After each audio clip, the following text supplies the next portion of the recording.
পূর্ণ আচরণ আমরা আশা করি। এই মুহূর্তে আমাদের সামনে বক্তব্য নিয়ে আসছেন বাংলাদেশ জাতীয়তাবাদী দলের কেন্দ্রীয় জাতীয় স্থায়ী কমিটির সদস্য, সাবেক মন্ত্রী এবং যে কথা বললেই নয়, একটু আগে একজন বলেছিলেন ওনাদেরকে মন্ত্রিত্ব নিতে জোর করে করা হয়েছিল এবং আমার যতদূর মনে আছে স্যার একবার 3 দিন পালিয়েছিলেন মন্ত্রিত্ব না নেওয়ার জন্য এবং তারপরেও তাকে মন্ত্রিসভার সদস্য করা হয়েছিল। এটা আমাদের জন্য অনেক গর্বের যে এদেশে মন্ত্রিত্ব অফার করার পরও নেয় না। কোন লেভেলের জ্ঞানী এবং কোন লেভেলের ফ্যামিলিকে রিপ্রেজেন্ট করলে এবং কোন লেভেলের একজন মানুষ হলে, একজন বিশ্ববিদ্যালয়ের শিক্ষক হলে ঠিক এরকম একটি আচরণ করতে পারেন। আমরা গর্বিত এরকম একজন নেতা, আমাদের নেতা এবং তাদের শিষ্য হিসাবে আমরা আমাদের দেশের জন্য যদি আগামীতে কিছু করতে পারি সেটা আমাদের জন্য হবে সৌভাগ্য। আমি বক্তব্য রাখার জন্য অনুরোধ করছি আজকের আমাদের এই অনুষ্ঠানের সম্মানিত প্রধান অতিথি জনাব ডক্টর আব্দুল মঈন খানকে। জনাব ডক্টর আব্দুল মঈন খান।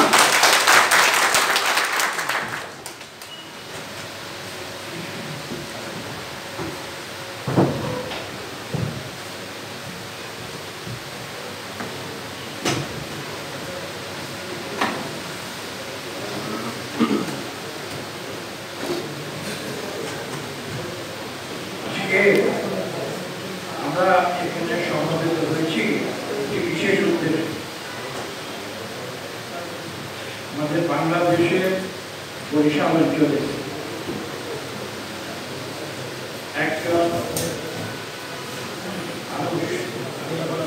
মানসিক কারণে করছি তার জীবনের বিভিন্ন গুণাবলী আমরা ইতিমধ্যে আলোচনা করেছি। তার মধ্যে সবচেয়ে বড় গুণ তিনি তার মনুষ্যত্বের পরিচয়, সেটাই কিন্তু বিভিন্ন বক্তা বক্তব্য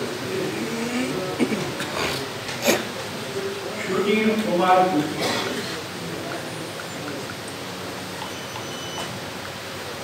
তার জন্ম হয়েছিল সম্ভবত 1914 এবং তিনি তার সারাটি জীবন এই বাংলাদেশের মানুষের কল্যাণে তিনি ব্যয় করেছেন। এই কথাগুলো আজকে আমরা আলোচনা করছি। একটু আগে জহিরুদ্দিন চমৎকারভাবে বলেছে। আমরা আলোচনা করছি কি জন্য? তার জীবন থেকে আমরা শিক্ষা লাভ শিখা এবং শুধু তাই নয়, তার সঙ্গে আজকে কথা যোগ করছি আমরা যেন আমাদের জীবনের কর্মকাণ্ডের ভেতর দিয়ে আমাদের পরবর্তী প্রজন্মকেও সেই শিক্ষা।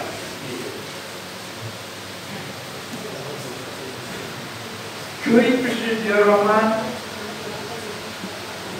তার যে কর্মপদ্ধতি ছিল এটা অভাব। আপনারা আজকে যে সরকার, আমি সেই সরকারের সমালোচনা করতে চাই না, তারা অনেক সময় একটি কথা বলেন যে বিএনপির নাকি জন্ম হয়েছিল ক্যান্টনমেন্ট। কেন বলে এই কথা? বিএনপির প্রতিষ্ঠাতা যিনি সভাপতি শহীদ প্রেসিডেন্ট জিয়াউর রহমান, তার রেফারেন্স দিয়ে আমি এই কথার জবাবও দিতে চাই না। আমি শুধু আপনাদের দৃষ্টি একটি বিষয়ে আকৃষ্ট করতে চাই, সেটা হচ্ছে যদি আমাদের কথা যদি সত্য হয়ে থাকে,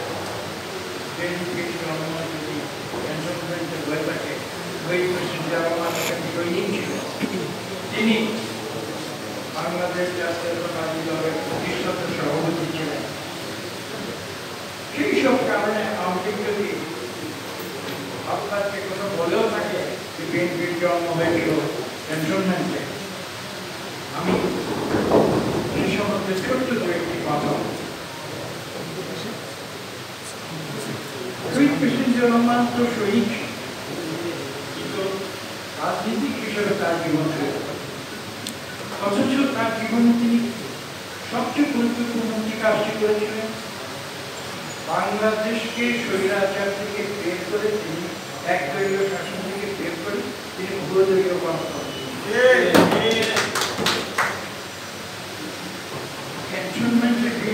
জন্ম হয়ে যদি কাজ করতে পারে, আমরা কি প্রশ্ন করতে পারি যে অভিযোগটা হবে, তাহলে কেন তারা গণতন্ত্র ধ্বংস করে, কেন তারা বাংলাদেশের একদলীয় পার্টি কেন কেন? শহীদ প্রেসিডেন্ট জিয়া রহমানের বিভিন্ন দিক এখানে আলোচনা হয়েছে। সুনীল কুমার গুপ্তের প্রসঙ্গে বেশ কিছু কথা বলা হয়েছে এবং তিনি আমার পিতার সহকর্মী ছিলেন। অত্যন্ত গৌরবের কথা। আমি এ প্রসঙ্গে শুধু শহীদ প্রেসিডেন্ট জিয়া রহমানের যে দৃষ্টিভঙ্গি সে সম্বন্ধে আরেকটি কথা বলতে চাই।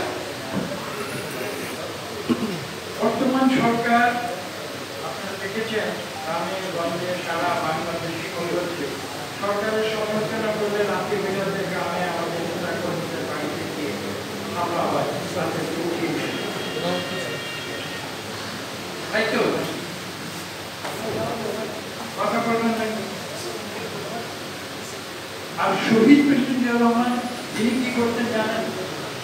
কেউ যদি তার সমালোচনা করতো, ছোট্ট উদাহরণ দিয়ে তিনি ঢাকা বিশ্ববিদ্যালয়ে গিয়েছিলেন, তার প্রতিবাদ করেছিল ঢাকা বিশ্ববিদ্যালয়ের কেন প্রেসিডেন্ট রহমান ঢাকা বিশ্ববিদ্যালয় তার সমালোচনা করেছিল, তার গাড়িতে ঢিল মেরেছিল। প্রেসিডেন্ট জিয়া রহমানের সঙ্গে যারা সিকিউরিটি ফোর্সেসরা ছিলেন তারা প্রেসিডেন্ট সাহেবের কাছে এসে বললেন আপনি হুকুম দিয়ে আমাদের ধরে দিন। তিনি কি উত্তর দিয়েছিলেন? তোমরা কেন তাদের ধরে নিয়ে আসবে, তাদেরকে আমন্ত্রণ জানাও, তারা আমার সমালোচনা কেন করছে আমি জানতে চাই, তাদের নিয়ে এসো, আমি তাদের সঙ্গে কথা বলবো। এবং তিনি বিএসসিতে গিয়ে যারা তার কঠোর সমালোচনা করেছেন তিনি তাদের সঙ্গে কথা বলেছেন, তাদের সমালোচনা এটা না সেই গণতন্ত্রের বিষয়টি। আজকে কথা বলতে গেলে অনেক কথা বলতে হয় এবং সেই গণতন্ত্রের ধারাবাহিকতায় আপনারা শুনেছেন বাংলাদেশি জাতীয়তাবাদের যে উদাহরণ আপনারা শুনেছেন। সারা বাংলাদেশ থেকে কোথায় কে মেধাবী ব্যক্তি রয়েছেন দল মত নির্বিশেষে সবাইকে সংগ্রহ করে এক সুতায় তাদের আজকের নতুন প্রজন্ম হয়তো জানেন না, শহীদ প্রেসিডেন্ট জিয়া রহমান যে প্রথম ক্যাবিনেট তৈরি করেছিলেন সেই ক্যাবিনেটটিকে বলা হতো ক্যাবিনেট অফ চ্যালেঞ্জ। সারা বাংলাদেশ চ্যালেঞ্জ বুঝিয়ে বুঝিয়ে মন্ত্রিসভা তৈরি করেছিলেন। উদ্দেশ্য কি ছিল? এই বাংলাদেশকে নতুন করে বলতে, যে বাংলাদেশ সৃষ্টি হয়েছিল গণতন্ত্রের জন্য, যে গণতন্ত্র ধ্বংস করে এখানে একদলীয় বাকশাল কায়েম করা হয়েছিল, সেই দেশটিকে আবার নতুন করে গড়ে তুলতে হবে। যেই দেশ তলাবিহীন ঝুড়িতে পরিণত করেছিল আওয়ামী লীগ, সেই তলাবিহীন ঝুড়ির দেশকে আবার নতুন করে গড়ে তুলতে হবে, যেখানে মানুষ অর্থনৈতিকভাবে তারা উন্নত হবে এবং তারা সেখানে কথা বলার স্বাধীনতা হবে, ভোট পাবে। আজকে সেই কথাগুলো নতুন করে মনে পড়ে যখন আমরা সুনীল কুমার গুপ্তের জীবনের কাহিনী এখানে আলোচনা করছি এবং এই উদাহরণগুলো আজকে আপনারা নতুন প্রজন্মকে আমি অনুরোধ করব যে আপনারা এই উদাহরণগুলো আপনারা শিক্ষা রাজনীতি প্রতিহিংসার হতে পারে। রাজনীতির মূল উদ্দেশ্য মানুষের কল্যাণের জন্য মানুষের সেবা করা, কাজ করে, তাহলেই আমি একটা রাজনীতি অন্যথায় কিছুক্ষণ আগে একজন বক্তা বলেছেন অর্থ, বিত্ত, বৈভব, সম্পদ রাজনীতির উদ্দেশ্য কিন্তু সেগুলো নয়। অথচ আজকে আমরা কি বাংলাদেশে বিলিয়নিয়ার তৈরি করছে, ভালো বিলিয়নিয়ার তৈরি হতেই পারে, কিন্তু সেটা যখন দরিদ্র মানুষের রক্ত বিরুদ্ধে সেই বিলিয়নিয়ার তৈরি হয় সেটা তো কারো কাজ না। আজকে বাংলাদেশে একটু আগে আমি এসেছি, আমার বাসা থেকে আসার আগে বিদ্যুৎ সংযোগ হঠাৎ পেতাম না। আমি বৈঠক খবর নিলাম বিদ্যুৎ সরবরাহ বন্ধ হয়ে গেছে। আমরা আলাপ করছিলাম, আমরা বললাম বাংলাদেশের বিদ্যুতের প্রয়োজন নাকি 15,000 মেগাওয়াট, আর এই সরকার এসে তৈরি করেছে উৎপাদন ক্ষমতা নাকি 25,000। তাহলে আমার ছোট্ট প্রশ্ন, তাহলে বিদ্যুৎ যায় কেন? বিদ্যুৎ সংযোগ বিচ্ছিন্ন হয়, পাওয়ার কাট কেন? পাওয়ার কাট হয় এই কারণে সেই 25,000 মেগাওয়াট বিদ্যুৎ তৈরির জন্য জনগণের ট্যাক্সের যে টাকা দিয়ে এই ব্যবস্থা করা হয়েছে তার অধিকাংশ অর্থ বিদ্যুৎ উৎপাদনের কাজে না লেগে বিদেশে লক্ষ কোটি টাকা আজকে আমাদের প্রয়োজন। আপনারা শুনেছেন এমন সব মানুষ যারা নিজের জন্য নয়, অর্থের জন্য নয়, সম্পদের জন্য নয়, যারা মানুষের জন্য রাজনীতি করেছেন। সুনীল কুমার উদাহরণ আজকে আমরা তুলে ধরছি। সেই ধরনের মানুষ আমাদের আজকে প্রয়োজন, যারা বাংলাদেশের রাজনীতিতে নিজেদের জীবনকে যারা উৎসর্গ করেছেন। আজও আমরা তেমনি মানুষ চাই যারা বাংলাদেশের মানুষের কল্যাণে নিজেদের উৎসর্গ করবেন, এবং সেই উদ্দেশ্য নিয়ে কিন্তু আজকে বিএনপি রাজপথে এসেছে। এই কথাগুলো আমাদের মনে রাখতে হবে। একটি কথা এখানে স্পষ্ট করে দেওয়া প্রয়োজন, বিএনপি ক্ষমতার জন্য রাজনীতি করে। আমি কথাটি বলছি এই কারণে যে আজকে উপলব্ধি করতে হবে যে আমরা যে বিগত 1.5 বছরের বেশি সময় নিয়ে আন্দোলনের পর্যায়ে আমরা অতিক্রম করেছি, সেখানে কিন্তু আমরা বারবার বলেছি আমরা বাংলাদেশের রাজনীতির একটি পরিবর্তন চাই। রাজনীতির কি পরিবর্তন চাই? এই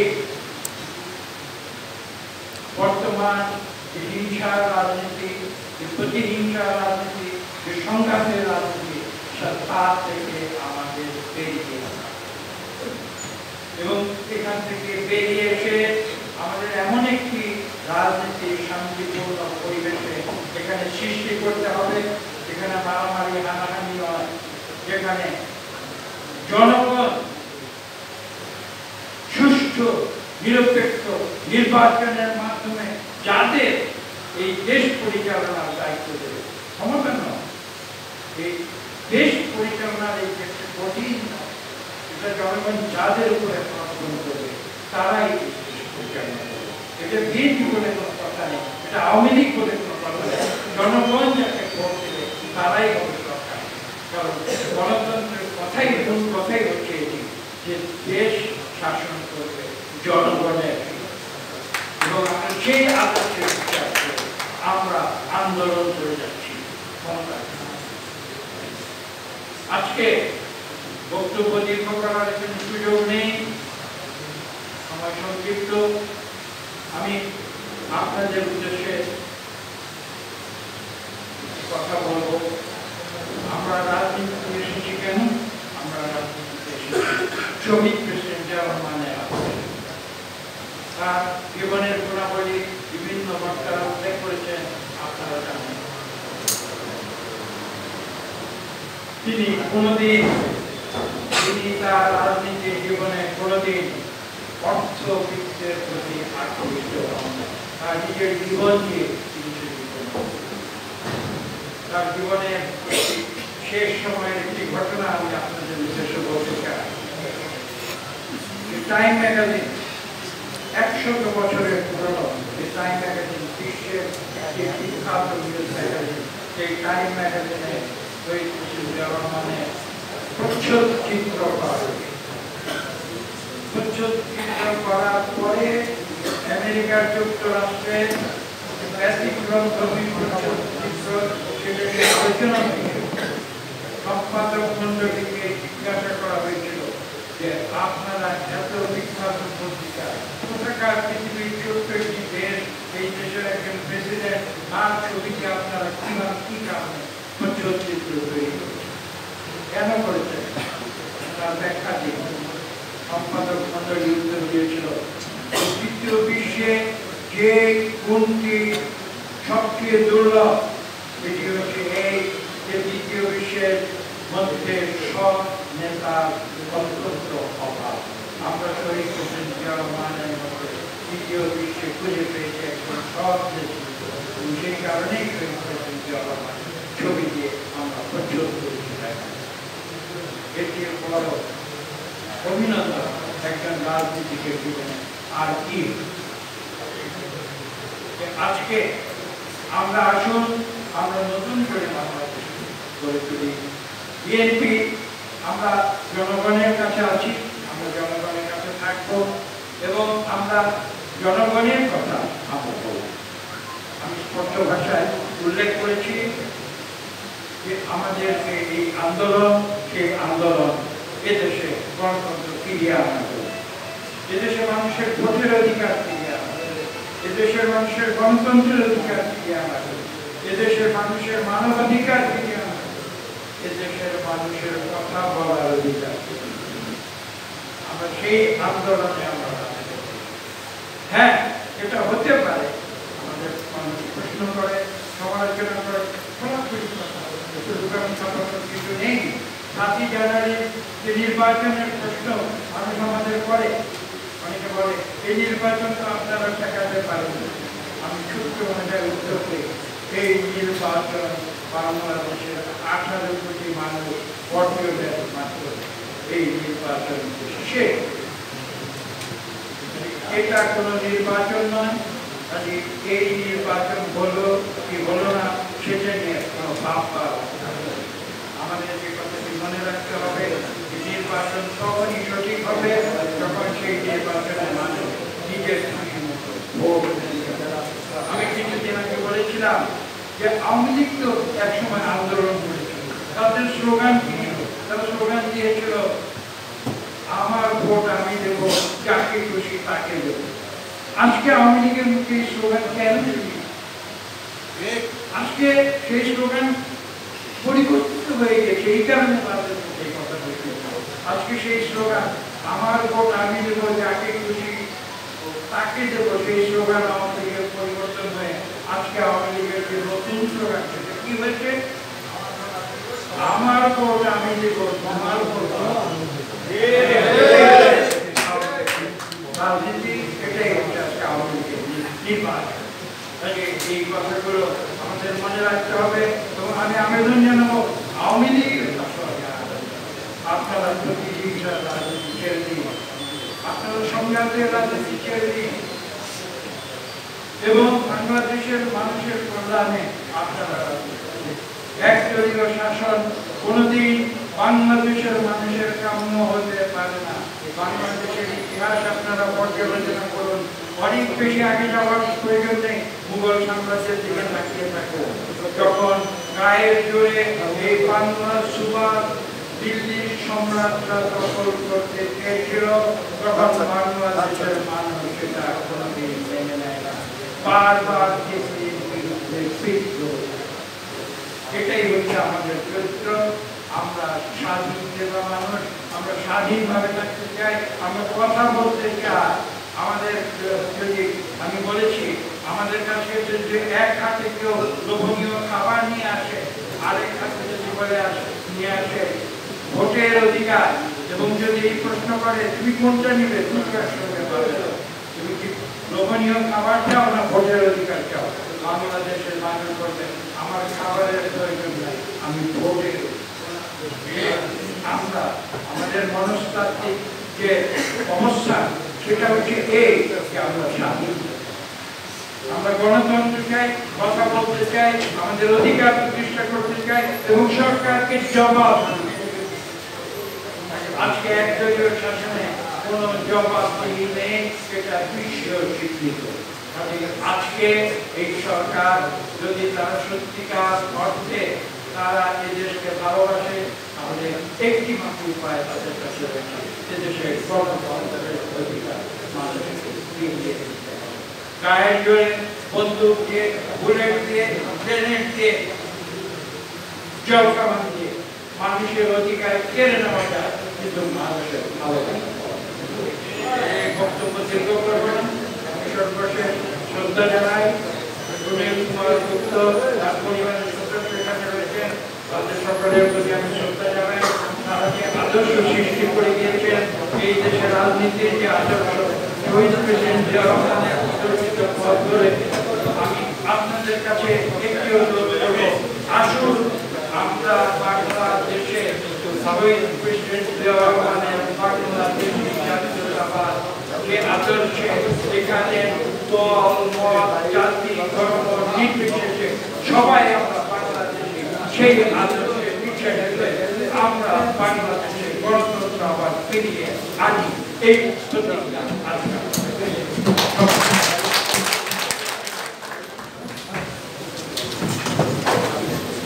শুধু দর্শক, বাবু সুনীল কুমার গুপ্তের স্মরণ সভা এবং বাবু সুনীল কুমার গুপ্তের স্মরণ সভায় প্রধান অতিথির বক্তব্য এই শেষ করলেন ডক্টর আব্দুল মঈন।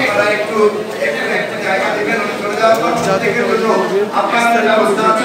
অন্যতম সদস্য সাবেক মন্ত্রী আমি খন্দকার মাসুদুজ্জামান, ঢাকা রিপোর্টার সেক্রেটারি রসুল হামিদ,